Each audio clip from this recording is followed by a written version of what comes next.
Courage courage தான் எல்லாத்துக்குமே ஒரு பேஸ். கரேஜ் தான் எல்லாத்துக்குமே ஒரு பவர். அப்படிப்பட்ட அந்த பவர் எதிலிருந்து ஆரம்பிக்கிறது தெரியுமா? நம்மள அண்டர் எஸ்டிமேட் பண்ற நேரத்துல, நம்மள ஒரு ஏளனமா பார்க்கிற நேரத்துல, நம்ம யாருன்னு ப்ரூவ் பண்ணி காட்டணும்னு ஒண்ணு தோணும். நம்ம யாருன்னு காட்டணும்னு ஒரு உத்வேகம் ஒண்ணு வரும். அப்படி ப்ரூவ் பண்ற அந்த பாயிண்ட் எதுல இருந்து ஸ்டார்ட் ஆகுது தெரியுமா? எந்த விஷயத்துல நம்மள கிண்டலும் கேலியுமா பேசுறாங்களோ அதே விஷயத்தை வச்சு நம்ம அது ஒரு பாசிட்டிவா மாத்துறதுன்னு ஒண்ணு இருக்குல்ல, அதே விஷயத்தை வச்சு நம்ம அது ஒரு ஃபயரா மாத்துறதுன்னு ஒன்று இருக்குல்ல, அங்கிருந்து தான் அந்த பவரே ஸ்டார்ட் ஆகும். அப்படிப்பட்ட அந்த உண்மையான அந்த பவரை சொல்ற அந்த பாயிண்ட்ல இருந்து ஆரம்பிக்கலாமா? ஏ விஜய், வீட்டை விட்டு வெளியே வா. ஏ விஜய், பணியூர் விட்டு வெளியே வா அப்படின்னு சொல்றவங்களுக்கு என் வீடு எதுன்னு தெரியுமா? முதல்ல என் வீடு எங்க இருக்குனாவது தெரியுமா? என சீண்டி பார்க்கறதா நினைச்சு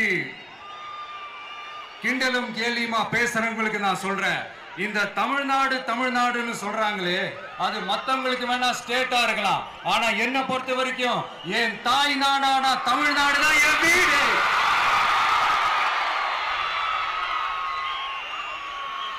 என் வீட்டுல மொத்தம் எத்தனை பேர் இருக்காங்க தெரியுமா? 8 கோடி பேர் இருக்காங்க. ஒட்டுமொத்த தமிழ்நாட்டு மக்களும் என் வீட்டு மக்கள், என் குடும்பம், என் உறவு, என் சொந்தம். எனக்கு எல்லாமும் கொடுத்த இந்த 8 கோடி சொந்தங்களுக்கு இனிமே எல்லாமுமா கூட நிக்க போறது இந்த விஜய் மட்டும்தான். தமிழ்நாட்டோட முதல் படை வீரனா, தமிழ்நாட்டோட முதல் பாதுகாவலனா அவங்க கூடவே நிக்கணும்ன்றதுதான் என்னுடைய குறிக்கோள். இன்னைக்கு இந்த விஜய், உங்க விஜய் உங்ககிட்ட ஓட்டு கேட்டு மட்டுமே வரல, உங்ககிட்ட நீதி கேட்டும் வந்திருக்கிற. ஆக்சுவலா உங்களுக்காக நீதி கேட்கறதுக்காக தான் நான் அரசியலுக்கே வந்தேன். ஆனா இன்னைக்கு நான் உங்ககிட்ட நீதி கேட்கறதுக்காக வந்திருக்கிறேன். இந்த விஜய் என்னங்க தப்பு பண்ணா? தன்னை நேசிச்ச தன்னுடைய மக்களுக்காக அரசியலுக்கு வந்தா, அது ஒரு தப்பா?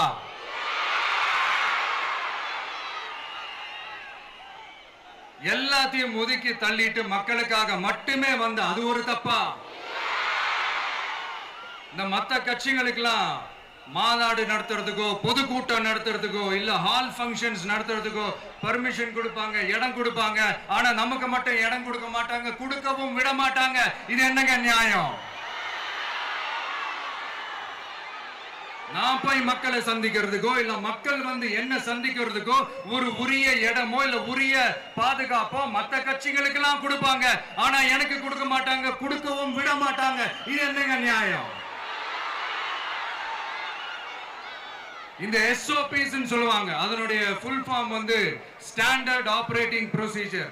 ஆனா எனக்கு மட்டும் அது ஸ்டாலின் சார் ஆபரேட்டிங் ப்ரொசீஜர். இது என்னங்க நியாயம்? இந்த விஜய் உண்மையானவன்றது உங்க எல்லாருக்குமே தெரியும். நமக்கு எதிராக சதி செய்யறது யாரு, நமக்கு எதிராக சூழ்ச்சி செய்யறது யாரு, நமக்கு எதிராக பழி போடுறது யாரு, யாரெல்லாம் ஒன்னா சேர்ந்து இதெல்லாம் செய்யறாங்கன்றது உங்க எல்லாருக்குமே நல்லா தெரியும். அதனால என்னோட சொந்தங்களாகிய உங்ககிட்ட வந்து நான் நீதி கேட்காம வேற யாருக்கிட்ட தான் போய் கேட்பேன்?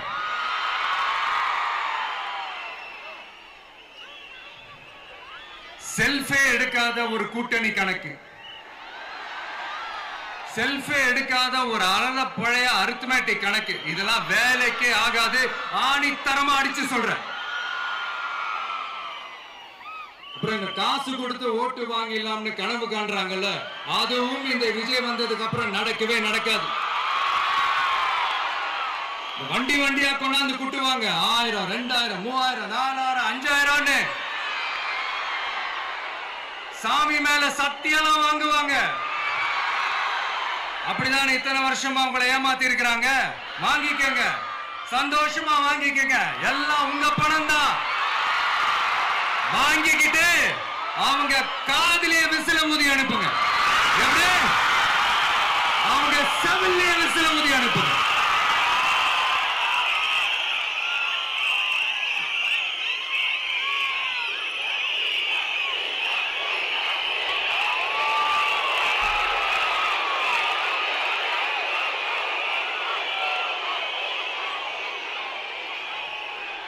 அடுத்து நம்மளுடைய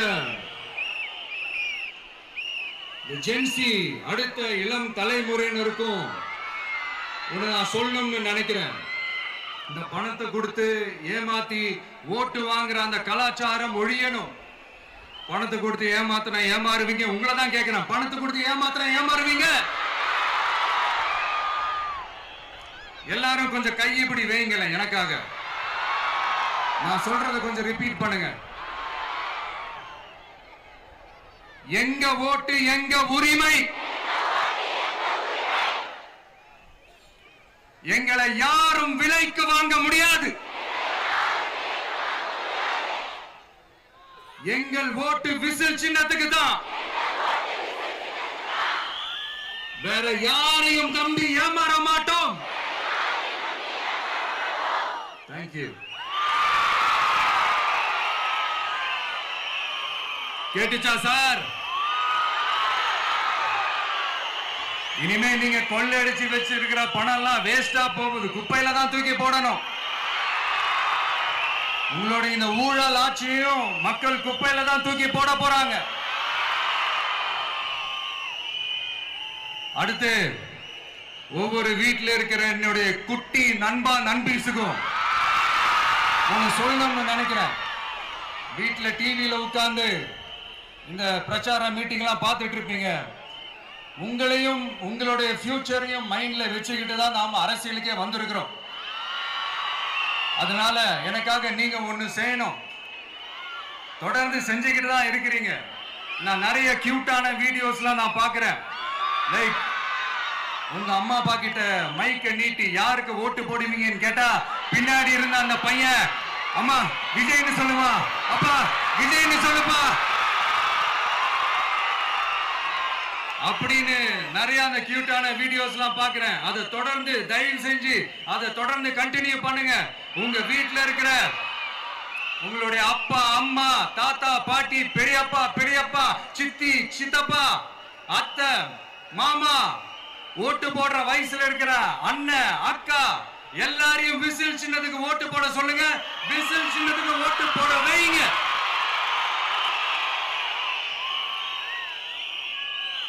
இந்த தேர்தல் நெருங்கிற இந்த நேரத்தில் பொலிட்டிக்கலா ஸ்பீக்கிங் டு த பாயிண்ட் ஒரே ஒரு விஷயம் நான் சொல்லணும்.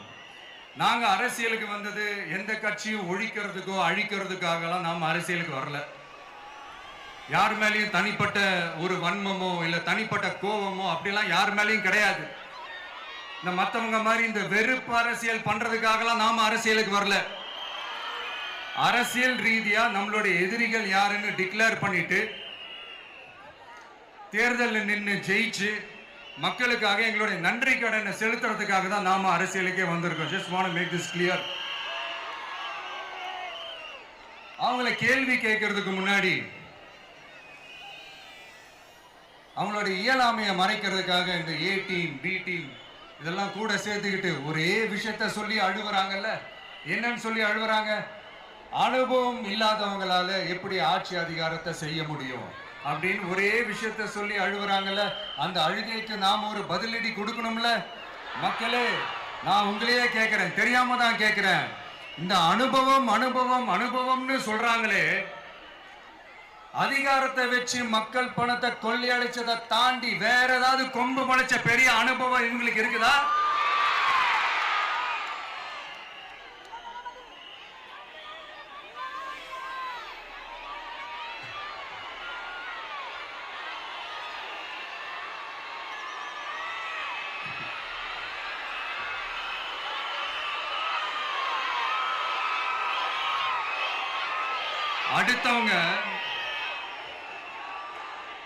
அடுத்தவங்க ஆரம்பிச்ச அரசியல் கட்சியில, அடுத்தவங்களுடைய அட்ரஸ்ல அரசியல்வாதிகளா இருந்துட்டு இருக்கிற இவங்க எல்லாருக்கும் ஒரு சவால். என்ன மாதிரி தனியா, என்ன மாதிரி சொந்தமா ஒரு கட்சி ஆரம்பிச்சு 1% அட்லீஸ்ட் 1% வாக்கு வாங்கி காட்டுற அந்த தில் இருக்குதா, திராணி இருக்குதா? 30 வருஷமா மக்கள் இயக்கமா இருந்து இன்னைக்கு மிகப்பெரிய ஒரு அரசியல் கட்சியா வளர்ந்து இந்த கூட்டணி கட்சிகள் மட்டுமே நம்பி இருக்கிற 75 வருஷ கட்சி, 50 வருஷ கட்சின்னு இன்னைக்கு ஆட்சி அதிகாரத்தில் இருந்துட்டு இருக்கிற இவங்க எல்லாரையும் மீறி இன்னைக்கு களத்துல தனியா நின்னு இந்த 2 வருஷத்துல முதன்மை சக்தியா வளர்ந்து 30% தாண்டி இன்னைக்கு மக்கள் ஆதரவை பெற்றிருக்கிற நமக்கு அனுபவம் இல்லையா? உங்களுடைய அனுபவம் என்னன்னு சொல்லட்டுமா? கட்சி ஆரம்பிச்ச அண்ணாவை மறந்தது, கட்சி ஆரம்பிச்ச எம்ஜிஆர் அவர்களை மறந்தது, கட்சியை வளர்த்த ஜெயலலிதா மேடம் அவங்களை மறந்தது. இவங்க எல்லாரும் சொன்ன விஷயங்கள், பேசின விஷயங்கள், எதையெல்லாம் ஃபாலோ பண்ணணும்னு சொன்ன விஷயங்கள் எல்லாத்தையும் மறந்தது. இவங்களுக்கு நமக்கு அனுபவம் இல்லையா? நமக்கு அனுபவம் இல்லதான். கொள்ளை அடிக்கிறதுல எங்களுக்கு அனுபவம் இல்லதான்.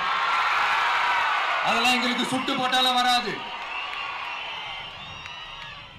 இந்த கொள்கையை பேருக்கு மட்டும் வச்சுக்கிட்டு நேரடியா சரண்டர் ஆகிறது, மறைமுகமா சரண்டர் ஆகிறது, இந்த மாதிரி அனுபவம் நமக்கு இல்லதான். அதுவும் நமக்கு சுட்டு போட்டாலும் வராது.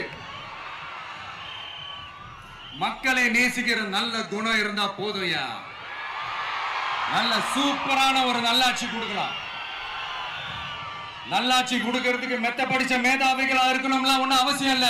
காமராஜர் அவர்கள் மாதிரியோ, எம்ஜிஆர் அவர்கள் மாதிரியோ மக்கள் சக்தியின் துணையால, மக்கள் மேல அக்கறையா இருக்கக்கூடிய நல்ல அதிகாரிகளின் துணையால சூப்பரான ஒரு நல்லாட்சி என்னால கொடுக்க முடியும், செஞ்சு காட்டுறேன்.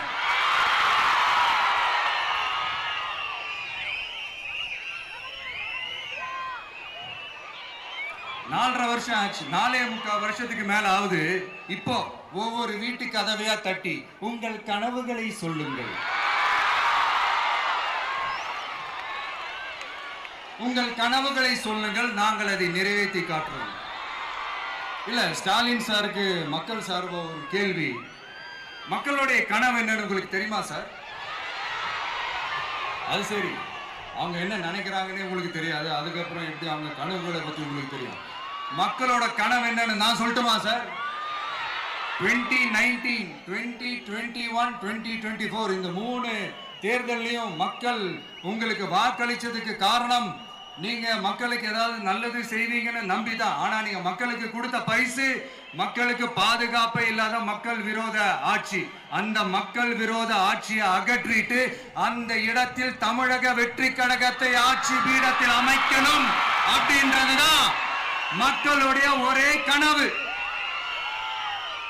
இந்த மக்கள் விரோத திமுக அரசை நிலைக்க கூடாது அப்படின்றதுதான் மக்களுடைய ஒரே கனவு. 100% தூய சக்தி டிவிக்கு ஆட்சி அமைக்கும். அதுல உங்களுடைய கனவுகள், உங்களுடைய ட்ரீம்ஸ் எல்லாமே ஃபுல்ஃபில் ஆகும், நிஜமாகும்.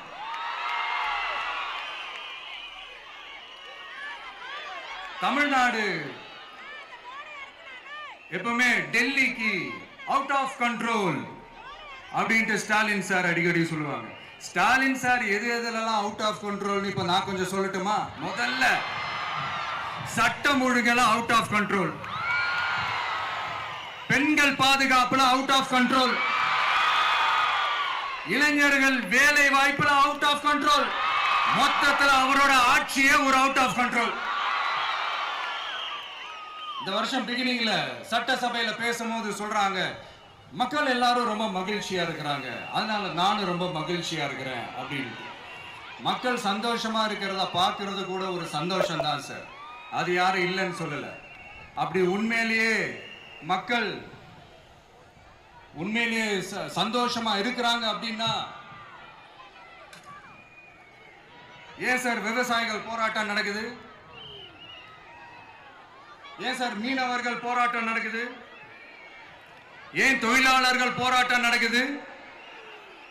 தூய்மை பணியாளர்கள் போராட்டம் ஏன் நடக்குது? அங்கன்வாடி ஊழியர்கள் போராட்டம், செவிலியர்கள் போராட்டம், மருத்துவர்கள் போராட்டம், மாற்றுத்திறனாளிகள் போராட்டம், அரசு ஊழியர்கள் போராட்டம், ஆசிரியர்கள் போராட்டம், இடைநிலை ஆசிரியர்கள் போராட்டம், பகுதி நேர ஆசிரியர்கள் போராட்டம். இதெல்லாம் உங்க ஆட்சியில மக்கள் மகிழ்ச்சியா இருக்காங்கன்றதுக்காக நடக்கிற போராட்டமா சார்? எனக்கு தெரிஞ்சு மக்கள் சந்தோஷமா இருக்கிறாங்கன்னா பொங்கல் வச்சு கொண்டாடுவாங்கன்னு கேள்விப்பட்டிருக்கிறேன். உங்க ஆட்சியில தான் போராட்டம் நடத்தி அவங்களுடைய மகிழ்ச்சியை வெளிப்படுத்துறாங்கன்னு நினைக்கிறேன். இன்னும் தீரவே தீராத பிரச்சனைகள்னா இருக்கிற இடம் பிரச்சனை, பார்க்கிற வேலை பிரச்சனை, பண்ற தொழில் பிரச்சனை, விலைவாசி பிரச்சனை, தண்ணி பிரச்சனை, பஸ் வசதி இல்லைன்ற பிரச்சனை, ரோடு சரி இல்லைன்ற பிரச்சனை, ஆஸ்பத்திரி சரியா இல்லைன்ற பிரச்சனை. இப்படி எல்லாம் ஒரு அடிப்படை விஷயங்களே பிரச்சனையா இருந்தா அப்போ ஆளுங்கட்சின்னு ஒண்ணு எதுக்குதான் இருக்கிறாங்க அப்படின்னு தானே மனசுல தோணும் மக்களுக்கு. ஆட்சிக்கு வர்றதுக்கு முன்னாடி தான் பொய் பொய்யா அடிச்சு விட்டீங்க.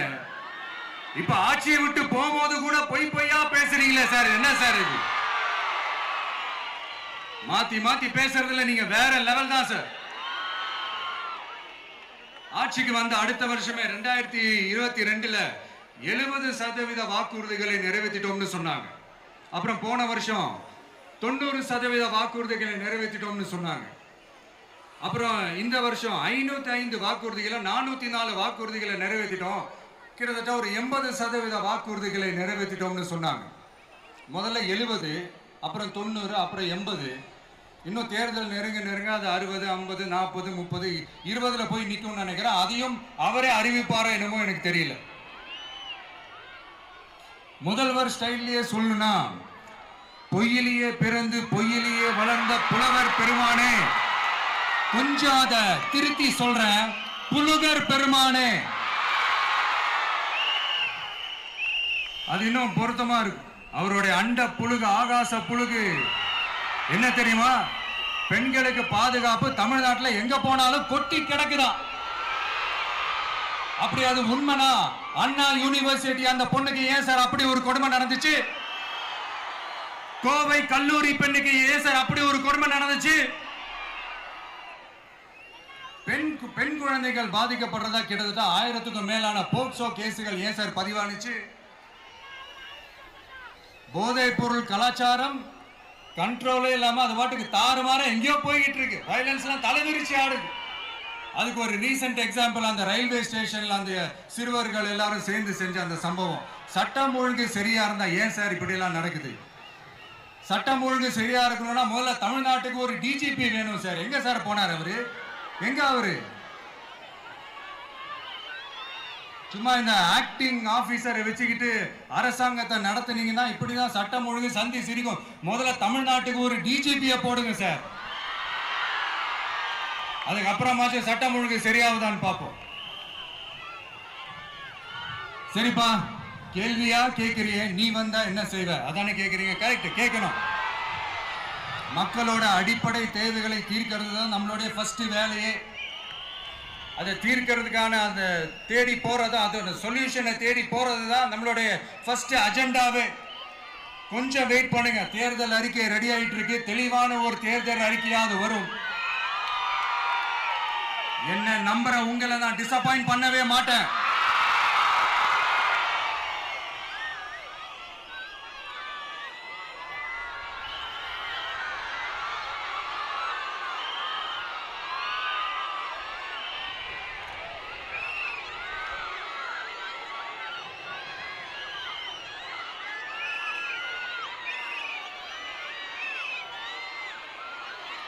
இந்த சும்மா ஆட்சிக்கு வரணும்ன்றதுக்காக இந்த நடைமுறைக்கு சாத்தியமே இல்லாத இந்த மாதிரி விஷயங்கள் எல்லாம், வாக்குறுதிகளை நான் என்னைக்குமே கொடுக்கவே மாட்டேன். அதே மாதிரி ஆட்சிக்கு வந்ததுக்கு அப்புறம் கூட அவங்க அது தரல, இவங்க இது தரல அப்படின்லாம் பம்மிக்கிட்டு இல்லாம உங்களுக்காக எந்த எக்ஸ்ட்ரீமுக்கும் போய் நான் போராடவும் தயாரா இருக்கிறேன். அதனால நான் மறுபடியும் இதை நான் ரிப்பீட் பண்றேன். இவ்வளவு நாள் இதை நான் மட்டும் தான் சொல்லிக்கிட்டு இருந்தேன். இப்ப களமே சொல்லுது, ரெண்டே ரெண்டு பேருக்கு நடுவுல தான் போட்டியே.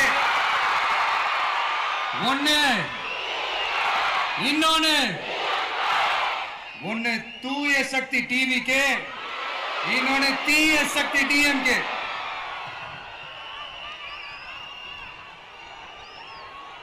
இப்ப நம்ம இந்த எலெக்ஷன் விஷயத்துக்கு வருவோம். விஜய் என்னப்பா இவரை மட்டும் தான் எதிர்க்கிறாரு, இவங்களை எதிர்க்க மாட்டேன்றாரு, அவங்கள பத்தி எதுவுமே சொல்ல மாட்டேங்கிறாரு. இல்ல நான் கேட்கிறேன், இது யாருக்கான எலெக்ஷன்? தமிழ்நாடு சட்டசபைக்கான ஒரு தேர்தல். இப்ப இங்க யார் ஆட்சியில் இருக்கிறா? யாரு பொய்யா வாக்குறுதிகளை கொடுத்து மக்களை ஏமாத்துறது? யாரு மக்கள் விரோத ஆட்சியை நடத்துறது? அப்ப இங்க யாரை அகற்றணும்? இந்த மக்கள் விரோத திமுக அரசை அகற்றணும்னா நம்ம யாரை எதிர்க்கணும்? எதுக்கு தேவையில்லாம பல முறை மக்கள் ஆல்ரெடி டிலீட் பண்ணவங்களை எதுக்கு நம்மளுடைய கான்சென்ட்ரேஷன், நம்மளுடைய டார்கெட் திமுகன்றப்போ டார்க்னஸ் குள்ள எதுக்கு கல்லெறியணும்? இங்க மக்களை விரும்புற விஜய் வேணுமா, இல்ல மக்கள் விரோத ஆட்சி நடத்துற ஸ்டாலின் சார் வேணுமா? அவ்வளவுதான் இந்த தேர்தலே. இதுக்கு நடுவுல வேற யாருமே கிடையாது. புரியுதுங்களா உங்களுக்கு? என் நெஞ்சில் குடியிருக்கும் சேலம் மக்களே,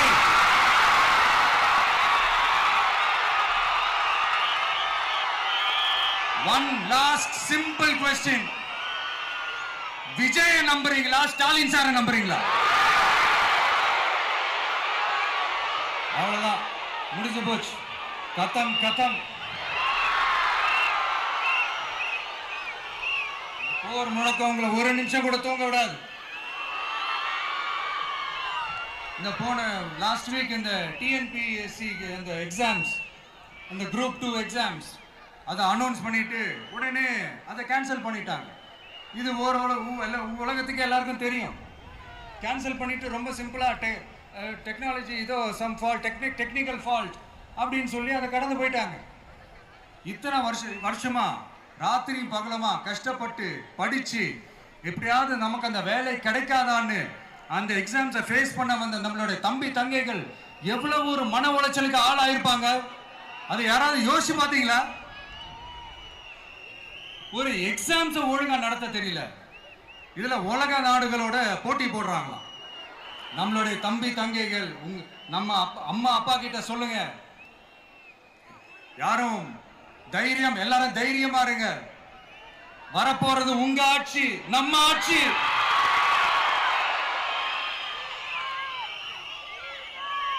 அதனால இந்த மாதிரிலாம் எதுவும் நடக்காம சமூக நீதிக்கான ஒரு நல்ல ஆட்சியை அமைப்போம்.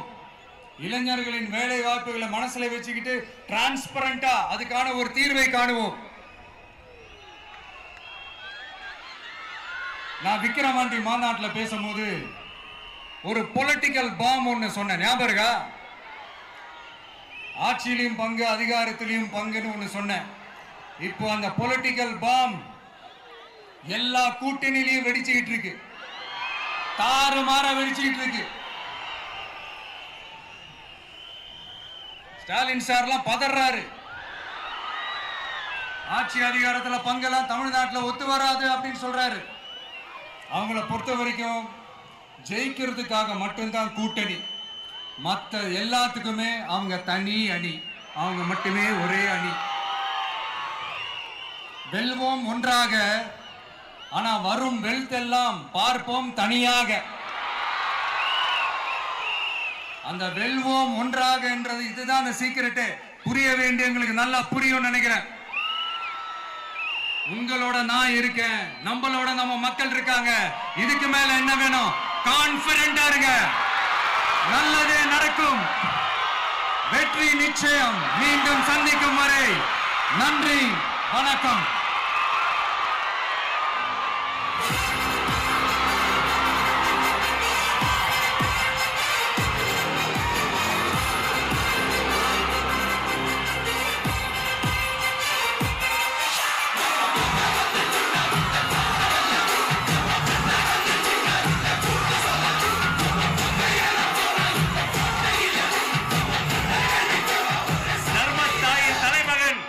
தமிழக வெற்றி கழகத்தின்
தமிழ்நாட்டு மக்களையும் என் கழக தலைவரையும் காப்பாற்றுவதற்காக இந்த வீரமே